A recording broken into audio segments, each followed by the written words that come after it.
ನಮಸ್ಕಾರ ಸ್ನೇಹಿತರೆ, reiki meditation world YouTube ಚಾನಲ್ಗೆ ತಮಗೆಲ್ಲರಿಗೂ ಸ್ವಾಗತ. ನಾನು ಕೃಷ್ಣ ಆಚಾರ್ಯ, ವಿಶ್ವಚೇತನ ರೇಖಿ ಕೇಂದ್ರ ಇದರ ಗ್ರ್ಯಾಂಡ್ ಮಾಸ್ಟರ್, ಹಿಪ್ನೋಥೆರಪಿಸ್ಟ್, ರಾಜಕ್ರಿಯ ಮಾಸ್ಟರ್ ಹಾಗೂ ಏಂಜಲ್ಸ್ ಮಾಸ್ಟರ್. ಸ್ನೇಹಿತರೆ, ಇವತ್ತಿನ ಈ ವಿಡಿಯೋದ ಮುಖ್ಯ ವಿಷಯ ಅಂತಂದರೆ, ಬಹಳ ದಿನಗಳಿಂದ ಒಂದು ನೋವಿನ ವಿಚಾರ ಗಮನಕ್ಕೆ ಬಂದಿರುವಂಥದ್ದು. ಇವತ್ತು ರೇಖೆಯ ಹೆಸರಿನಲ್ಲಿ ವ್ಯಾಪಾರೀಕರಣ ನಡೀತಾ ಇದೆಯೇ ಅನ್ನುವಂಥ ಒಂದು ಟೈಟಲ್. ಬಹಳ ಜನ ರೇಖೆಯ ಆಸಕ್ತರು ಎಲ್ಲೆಲ್ಲೋ ತಮಗೆ ಅನುಕೂಲ ಆದಂಥ ಭಾಗದಲ್ಲಿ ಯಾವುದೇ ಒಂದು ಪೂರ್ವಪರವನ್ನು ಯೋಚನೆ ಮಾಡದೆ ರೇಖೆಯನ್ನು ಕಲ್ತ್ಕೊಂಡು ಬಂದಿರ್ತಾರೆ. ಕಲ್ತ್ಕೊಂಡು ಬಂದ ನಂತರ ಸಮಸ್ಯೆಗಳು ಸ್ಟಾರ್ಟ್ ಆಗುತ್ತೆ. ಇವತ್ತು ರೇಖಿ ಅನ್ನುವಂಥದ್ದು ಒಂದು ಸುಲಭ ಉದ್ಯೋಗ ಅಂತ ಜನ ಅಂದುಕೊಂಡಿದ್ದಾರೆ. ಕೆಲವು ಸೆಂಟರ್ನಲ್ಲಿ ಅದೇ ರೀತಿ ನಡೀತಾ ಇದೆ. ವ್ಯಾಪಾರೀಕರಣ ನಡೀತಾ ಇದೆ.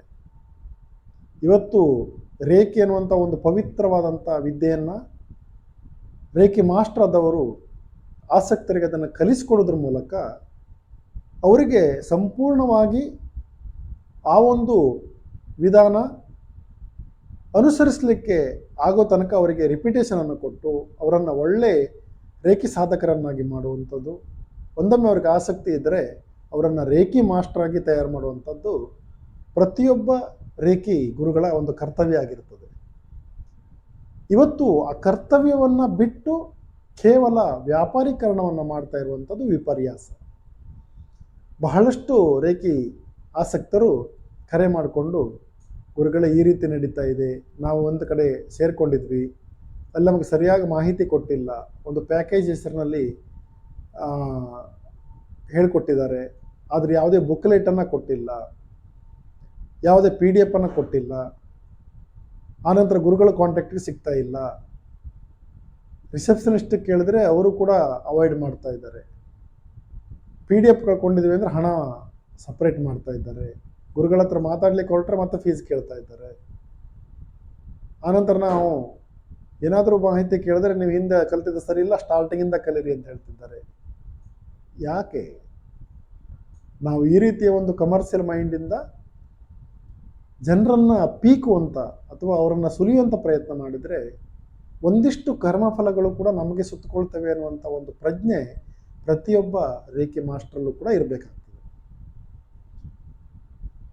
ನಮ್ಮ ಒಂದು ಅದೃಷ್ಟ ಅಂತಂದರೆ ನಾವು ಕಲ್ತಂಥ ಎಲ್ಲ ಸೆಂಟರ್ನ ಗುರುಗಳು ಕೂಡ ನಮಗೆ ತುಂಬ ಒಳ್ಳೆಯ ರೀತಿಯಲ್ಲಿ ನಮಗೆ ಪರ್ಫೆಕ್ಟ್ ಆಗೋ ತನಕ ಕೂಡ ನಮಗೆ ಬಹಳ ಸಹಾಯವನ್ನು ಮಾಡಿದ್ದಾರೆ. ಹಾಗಾಗಿ ನಾವು ಕೂಡ ಈಗ ಸುಮಾರು 15ರಿಂದ 20 ವರ್ಷದಿಂದ ನಾವು ಅದನ್ನು ಆ ಒಂದು ಪದ್ಧತಿಯನ್ನೇ ಕೂಡ ಅಳವಡಿಸ್ಕೊಂಡು ಬರ್ತಾ ಇದ್ದೀವಿ. ಯಾವ್ಯಾವ ರೀತಿಯಲ್ಲಿ ರೇಖೆ ಆಸಕ್ತರಿಗೆ ಸುಲಿಯುವಂಥ ಪ್ರಯತ್ನ ಅಥವಾ ವ್ಯಾಪಾರೀಕರಣ ಮಾಡ್ತಾ ಇದ್ದಾರೆ ರೇಖೆಯಲ್ಲಿ ಅಂತಂದರೆ, ಇವತ್ತು ನಿನ್ನೆ ಕಲ್ತಂಥ ರೇಖಿ ಗುರುಗಳು ವಿಪರೀತವಾದಂಥ ವೈಭವೀಕರಣ. ಯಾಕಂದರೆ ನಾವು ಈಸಿಯಾಗಿ ಅವ್ರಿಗೆ ಕಾಂಟ್ಯಾಕ್ಟಿಗೆ ಸಿಕ್ಕಿದ್ಬಿಟ್ವಿ ಅಂತಂತಂದರೆ ನಮ್ಮನ್ನು ಏನೋ ಚೀಪಾಗಿ ನೋಡ್ತಾರೆ ಹೇಳೋಂಥ ಭಾವನೆ ಇದೆಯೋ ಗೊತ್ತಿಲ್ಲ. ಇವತ್ತು ಯಾವುದೋ ಒಂದು ಸೆಂಟರ್ನಿಂದ ನಾವು ಕಲ್ತಿದ್ದೇವೆ, ನಮಗಲ್ಲಿ ತೃಪ್ತಿ ಆಗಿಲ್ಲ ಅಂತೇಳಿ ಆ ಒಂದು ಸೆಂಟ್ರಿಗೆ ಹೋದ್ವಿ ಅಂತಂದರೆ ನೀವು ಪ್ರಾರಂಭದಿಂದ ಕಲಿಬೇಕು, ನೀವು ಕಲ್ತಿದ್ದು ಸರಿಯಾಗಿಲ್ಲ, ರೇಖಿ ಮೊದಲನೇ ಡಿಗ್ರಿಯಿಂದನೇ ಕಲಿಬೇಕು. ಪಾಪ ಒಂದಿಷ್ಟು ಹಣವನ್ನಲ್ಲಿ ವ್ಯಯ ಮಾಡಿರ್ತಾರೆ, ಇಲ್ಲಿಗೆ ಬಂದಾಗ ಪುನಃ ಇಲ್ಲಿ ಪ್ರಾರಂಭದಿಂದ ಕಲಿತಾಗ ಎಷ್ಟು ಹಣ ವ್ಯಯವಾಗಬಹುದು ಅವ್ರದ್ದು.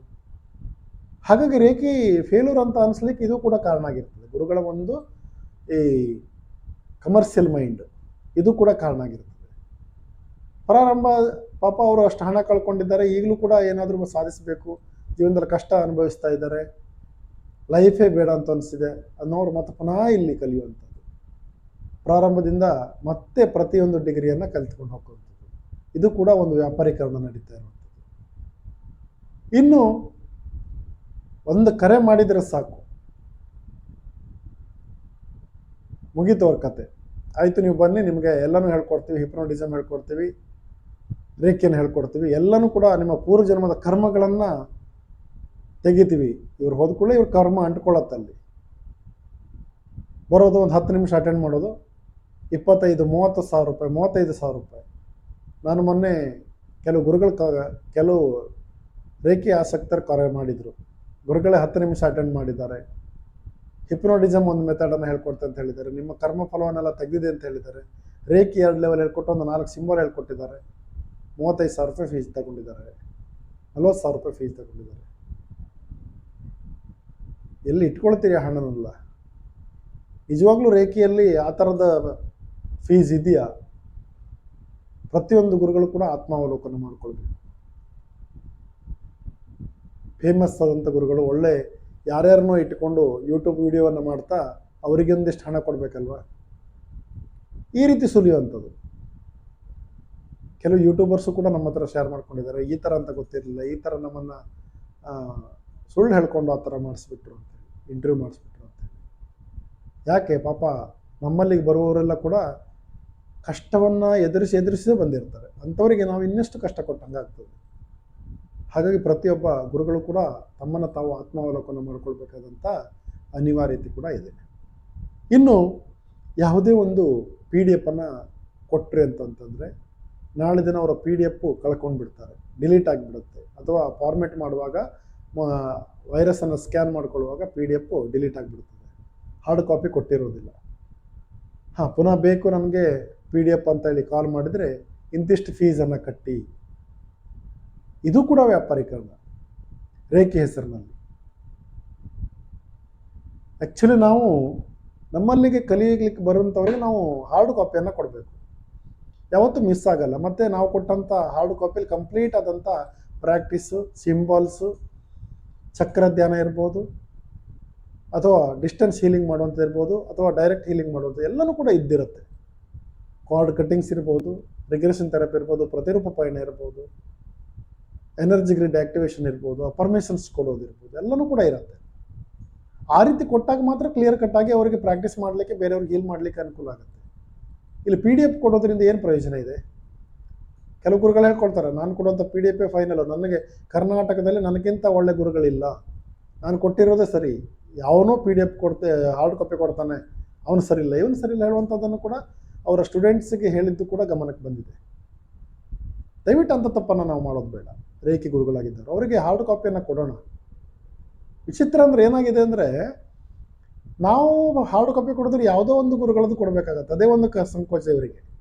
ನನ್ನಲ್ಲಿ ಏನೂ ಇಲ್ಲಲ್ಲ ಬಂಡವಾಳ, ಅವರದನ್ನು ನಾವು ಫೋಟೋ ತೆಗೆದು PDF ಕಳಿಸಿಟ್ಬಿಡ್ತೀವಿ.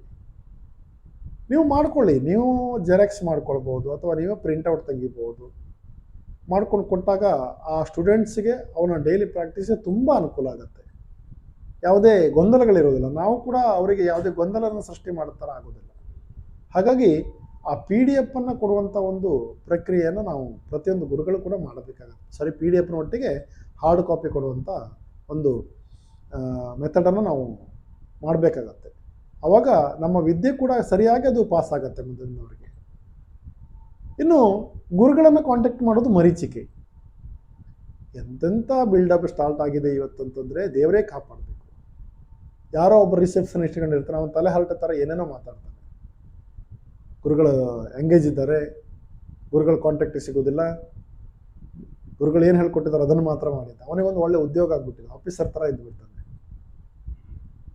ಹಾಗಂತ ಇವನಿಂದ ಆದರೂ ಕೂಡ ಅವರಿಗೆ ಕ್ಲಿಯರಿಟಿ ಬರುತ್ತೆ? ಖಂಡಿತ ಇಲ್ಲ. ಇವನಿಗೆ ಗೊತ್ತಿರೋ ಬದನೆಕಾಯಿನೂ ಕೂಡ ಅಷ್ಟೇ. ಗುರುಗಳ ಕಾಂಟ್ಯಾಕ್ಟ್ಗಾಗಿ ಸಿಗೋದಿಲ್ಲ. ಇನ್ನು ಗುರುಗಳನ್ನು ಕಾಂಟ್ಯಾಕ್ಟ್ ಮಾಡಬೇಕು ಅಂದರೆ ಇಂತಿಷ್ಟು ಫೀಸನ್ನು ಕೊಡಿ, ಅವ್ರು ಫ್ರೀ ಆದ ನಂತರ ನಾವೇ ಮಾಡಿಸ್ತೇವೆ. ಇದು ಕೂಡ ದೊಡ್ಡ ವ್ಯಾಪಾರೀಕರಣ.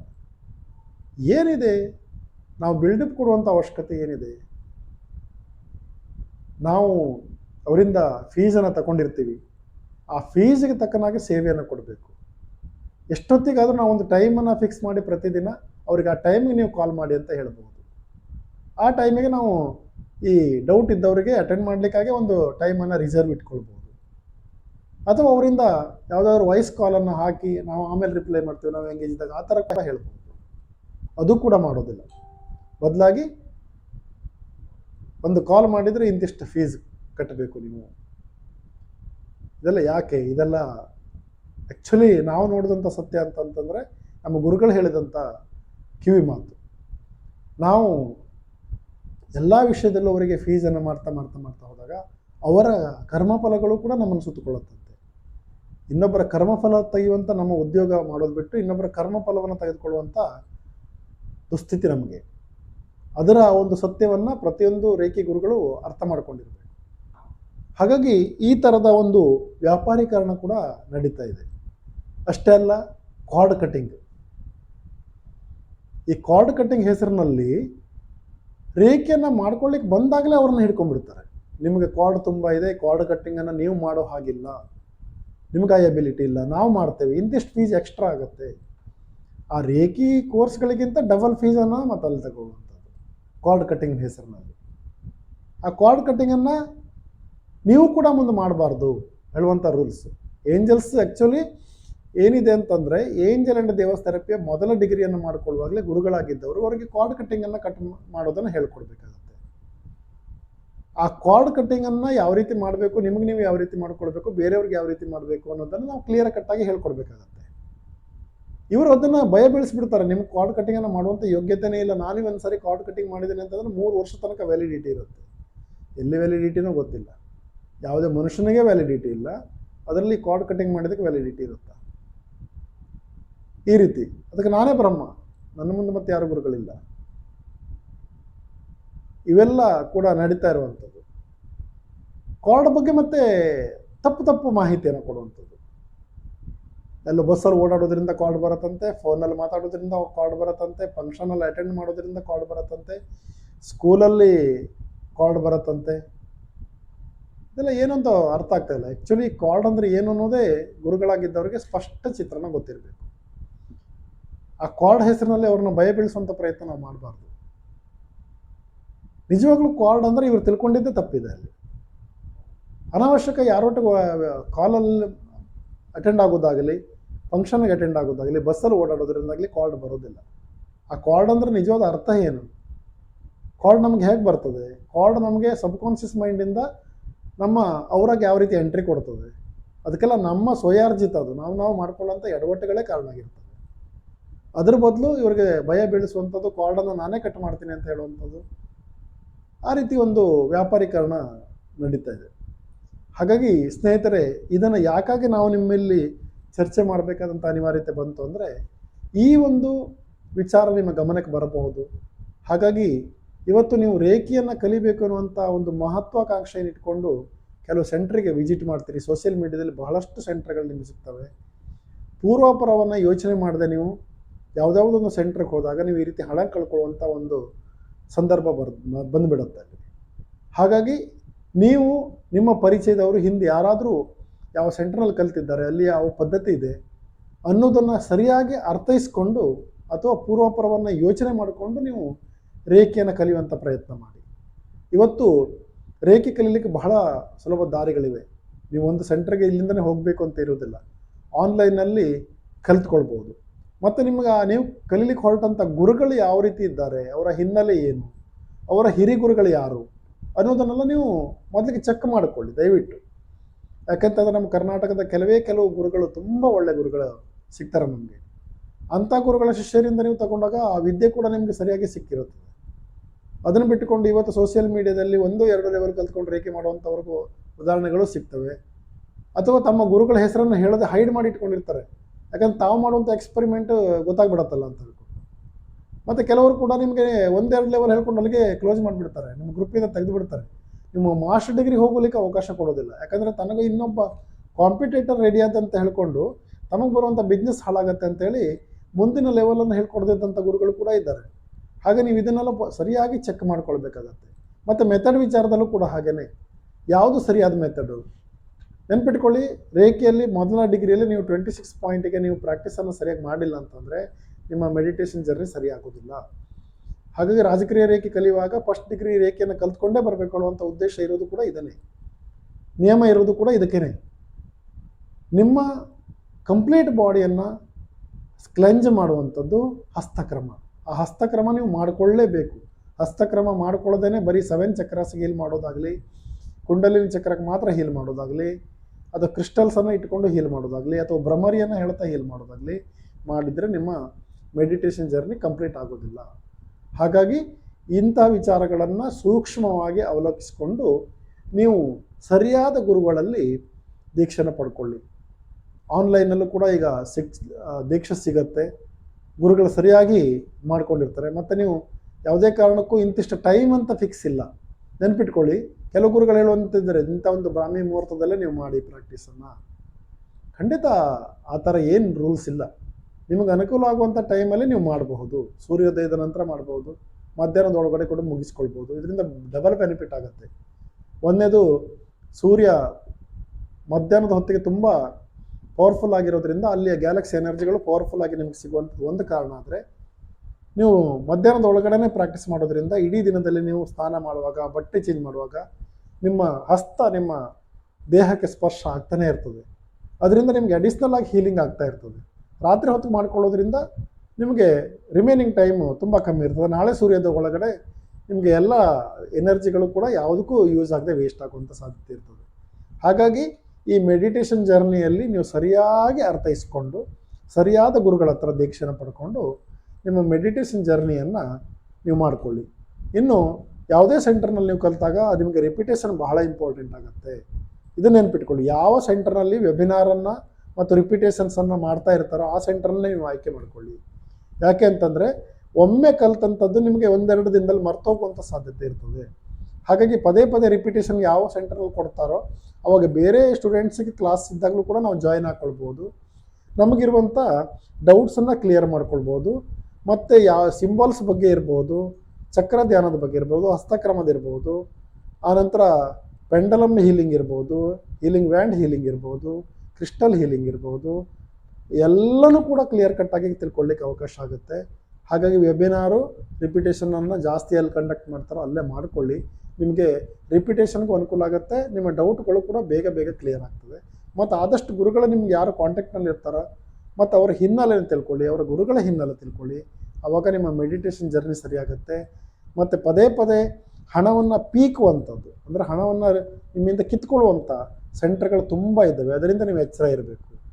ಹಾಗಾಗಿ ನಿಮ್ಮ ಒಂದು ಮೆಡಿಟೇಷನ್ ಜರ್ನಿ ಒಳ್ಳೆ ರೀತಿ ಸಾಗಲಿ ಅಂತ ಹೇಳ್ತಾ ಇಲ್ಲಿ ತನಕ ಈ ವಿಡಿಯೋವನ್ನು ವೀಕ್ಷಣೆ ಮಾಡಿದ ನಿಮಗೆ ಮತ್ತೊಮ್ಮೆ ನಮಸ್ಕರಿಸುತ್ತಾ, ನಮ್ಮ ಸೆಂಟರ್ನಲ್ಲಿ reiki, Rajakriya reiki, angels, hypnotism, crystal therapy, pendulum dowsing, Sujok acupressure therapy, ಕೌಡೆಶಾಸ್ತ್ರ, ಆನಂತರ ಹೀಲಿ ಡಿವೈಸ್ ಹೀಲಿಂಗು, ಅದರ ಸರ್ವೀಸು ಮತ್ತು ಅದರ ಒಂದು ನಿಮಗೆ ತರಿಸ್ಕೊಡುವಂಥ ವ್ಯವಸ್ಥೆ ಕೂಡ ಇದೆ. ನೀವು ಇದರಲ್ಲೆಲ್ಲ ನಮ್ಮ ಸೇವೆಯನ್ನು ಬಳಸ್ಕೊಳ್ಬಹುದು. ಮತ್ತು ನಿಮ್ಗೆ ಏನೇ ಸಂದೇಹ ಇದ್ದರೆ ನಾನು ಪ್ರತಿದಿನ ರಾತ್ರಿ 8:30 ಮೇಲೆ ನಿಮ್ಮ ಕಾಂಟ್ಯಾಕ್ಟ್ಗೆ ಸಿಗ್ತೀನಿ. ಕರೆ ಮಾಡಿ ನಿಮ್ಮ ಡೌಟ್ಸನ್ನು ಕ್ಲಿಯರ್ ಮಾಡ್ಕೊಳ್ಳಿ. ನೀವು ಯಾವುದೇ ಗುರುಗಳ ಸ್ಟೂಡೆಂಟ್ ಆಗಿದ್ದರೂ ಕೂಡ ಏನು ತೊಂದರೆ ಇಲ್ಲ, ನಾನು ನಿಮಗೆ ಉತ್ತರಿಸುವಂಥ ಪ್ರಯತ್ನ ಮಾಡ್ತೀವಿ. ನಮಗೆ ಗೊತ್ತಿರುವಂಥ ವಿಚಾರವನ್ನು ನಿಮ್ಗೆ ತಿಳಿಸ್ತೀವಿ. ಹಾಗಾಗಿ ನಿಮ್ಮ ಮೆಡಿಟೇಷನ್ ಜರ್ನಿಗೆ ನಮ್ಮಿಂದ ಏನಾದರೂ ಕಿಂಚಿತ್ ಸಹಾಯ ಆದರೆ ತುಂಬ ನಮ್ಮ ಜೀವನ ಕೂಡ ಸಾರ್ಥಕ ಹೇಳುವಂಥ ಭಾವನೆ ನಮ್ಮದು. ನಿಮಗೆ ಏನೇ ಡೌಟ್ಸ್ ಇದ್ದರೂ ಕೂಡ ಕಾಲ್ ಮಾಡಿ. ಮತ್ತು ನಮ್ಮಲ್ಲಿರುವಂಥ ಯಾವುದೇ ಕೋರ್ಸನ್ನು ನೀವು ಪಡ್ಕೊಳ್ಬೋದು. ರೇಖೆಯಲ್ಲಿ ಗ್ರ್ಯಾಂಡ್ ಮಾಸ್ಟರ್ ತನಕ ಕೂಡ ನಾವು ಕೊಡ್ತೀವಿ ವಿತ್ ಸರ್ಟಿಫಿಕೇಟ್ ಸಮೇತ. ನಾಳೆ ದಿನ ನೀವೇ ಸೆಂಟ್ರನ್ನು ನಡೆಸೋದಾದರೂ ಕೂಡ ನಿಮಗೆ ಬೇಕಾದಂಥ ಮಟೀರಿಯಲನ್ನು ನಾವೇ ರೆಡಿ ಮಾಡ್ಕೊಡೋದಿರಲಿ, ಅಥವಾ ಕ್ರಿಸ್ಟಲ್ಸನ್ನು ತರಿಸ್ಕೊಡೋದಿರಲಿ, ಬುಕ್ಲೆಟನ್ನು ಕೊಡಿಸೋಂಥದ್ದಿರಲಿ, ಎಲ್ಲನೂ ಕೂಡ ನಾವು ಮಾಡ್ತೀವಿ. ಹಾಗಾಗಿ ನಿಮ್ಮ ಒಂದು ಉದ್ಯೋಗ ಕೂಡ ಆಗತ್ತೆ ಅಂತ ಹೇಳ್ತಾ ಇಲ್ಲಿ ತನಕ ವೀಕ್ಷಣೆ ಮಾಡಿದ ನಿಮಗೆಲ್ಲರಿಗೂ ಮತ್ತೊಮ್ಮೆ ವಂದಿಸ್ತಾ ಈ ವಿಡಿಯೋನ ಮುಗಿಸ್ತೇನೆ. ಸರ್ವೇ ಜನಾಃ ಸುಖಿನೋ ಭವಂತು. ನಮಸ್ಕಾರ.